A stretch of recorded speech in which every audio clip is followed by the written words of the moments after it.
So I'm sitting in my work truck and I've had a fair amount of time to think this morning. And what I'm trying to say is just completely off the cuff. I didn't write anything down, plan anything out. But what I'm thinking is that everybody is pretty much consumed with this virus business now. Can't talk either, apparently. And that's to be expected because it's pretty messed up. And it's probably going to get worse before it gets better. And that's unfortunate, but that's just the way life is sometimes.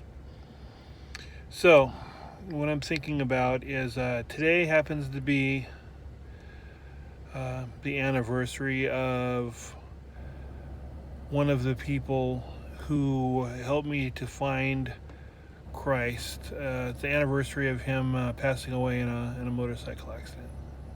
It's a long time ago. I think I have the anniversary part right. I'm not looking at Facebook right now, but my friend posted it earlier. This gentleman's name was Tim Wakefield. The gentleman who posted this, his name is James Hogan, and he's the pastor that baptized me at Calvary Southern Baptist Church in Linda Vista in San Diego. And it was an old church, and it was awesome. And I took the dip there back in 2000, and I'm glad that I did. But anyway, what I'm thinking about today is that never doubt that your story matters, that what God's done in your life matters.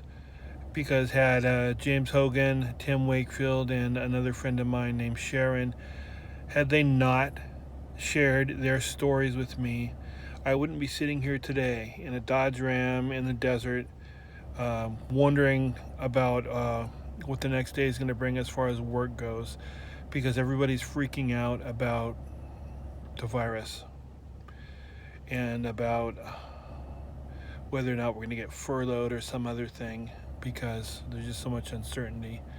But I want to tell you that the only certainty that I have in my life right now, I mean, aside from the fact that my wife and my kids are awesome, is that I'm a child of God. I'm a child. My own parents have been gone for my bio parents, my whatever, my earthly parents have been gone a long time, but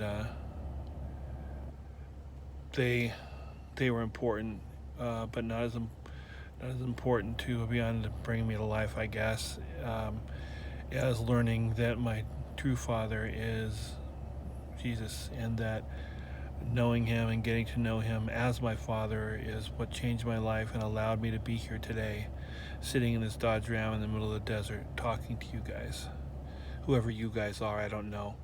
And as I say, this isn't eloquent, it isn't thought out, it isn't planned out, but I don't want you to doubt that no matter what happens with this coronavirus thing, that God is still good, and that he loves you, and that he loves me, and that that goes a long way toward making things better. Because I don't think I'd be able to get through any of this if it wasn't for Jesus, and I'm so grateful. And no matter what happens tomorrow, whether I get furloughed or get a TDY somewhere or do anything else, I'm grateful for God, for my friends, for my family, for my magnificent in-laws, Ken and Linda, and for my kids, David, John, and for my wife, Jen.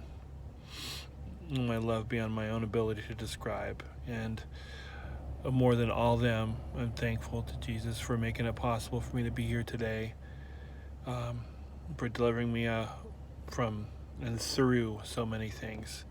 And that's how good God is. So don't forget that your story matters to people.